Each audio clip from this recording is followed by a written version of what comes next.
Hello everyone and welcome to the Week 27 edition of Instant Replay, where I give you my take on the most controversial plays from the weekend. I'm Simon Borg. We start in Atlanta, where the home team was making its debut at brand new Mercedes-Benz Stadium, and it was a dream start when after just 5 minutes, referee Mark Geiger points to the spot, awarding Atlanta United a penalty. And no doubt about the foul committed by the Dallas goalkeeper.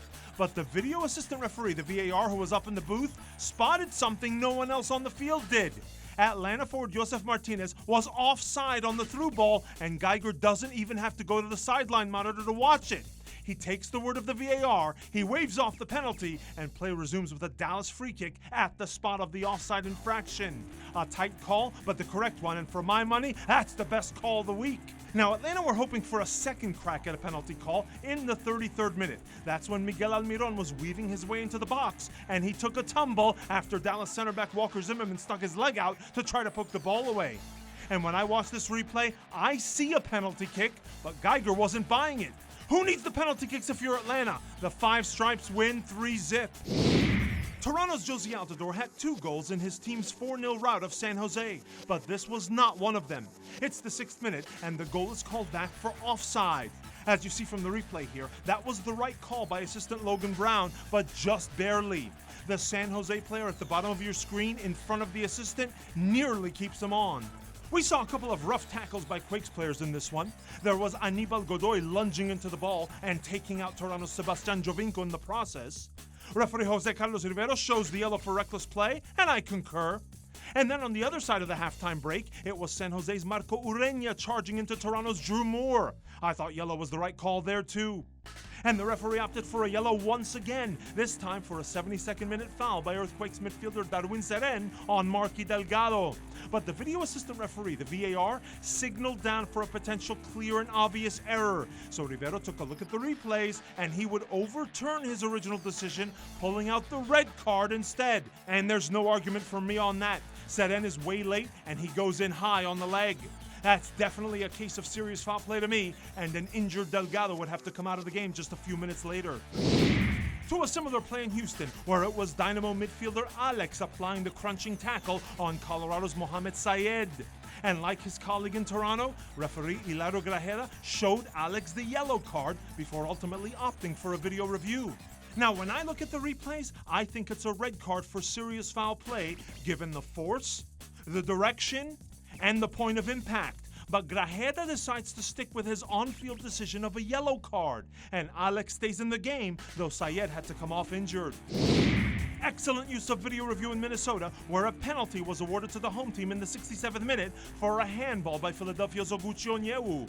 And as a result of that handball, Onyewu was also shown his second yellow and subsequent red by referee Sorin Stoica.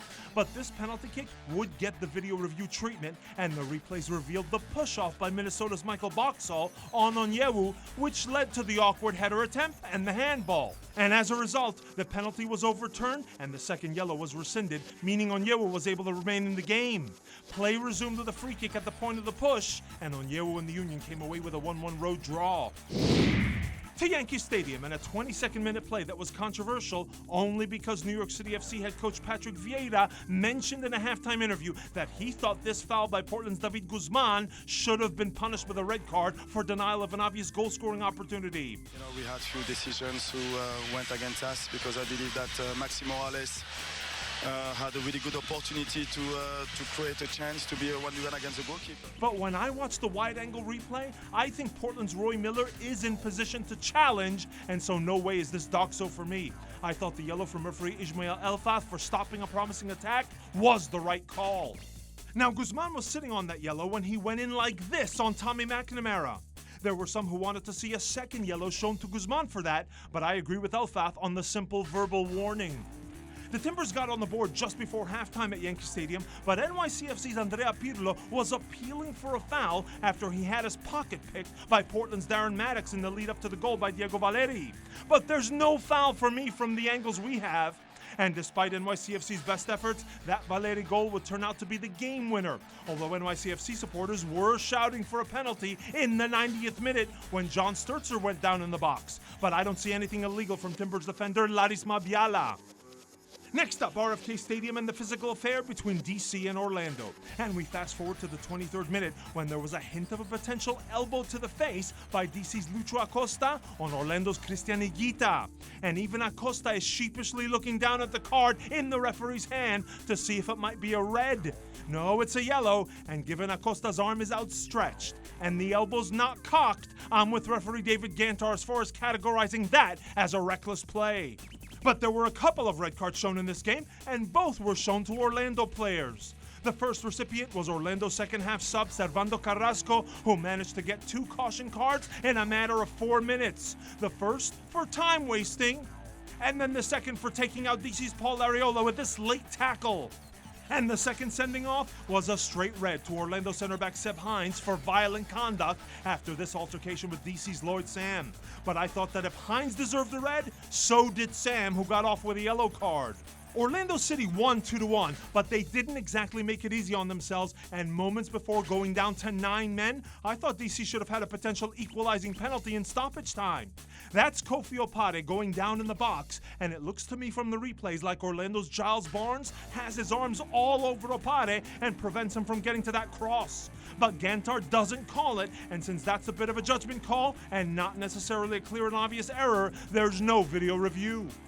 Just one play to look at from Gillette Stadium, but it was a pretty big moment. The score's 0-0 in the 30th minute when Montreal forward Anthony Jackson-Hamel goes down in the box, but referee Armando Villarreal signals goal kick. Now when we look at the replay, I felt Jackson-Hamel beat the Revs goalkeeper to this ball, and then the keeper bundles into the forward's legs. I thought it was a penalty, but like the play in DC, this is ultimately a judgment call, and it does not fall in the category of a clear and obvious error, so therefore there's no video review. 2 penalty shots to look at in Columbus, both of which took place in a 10-minute span, but neither got the video review treatment.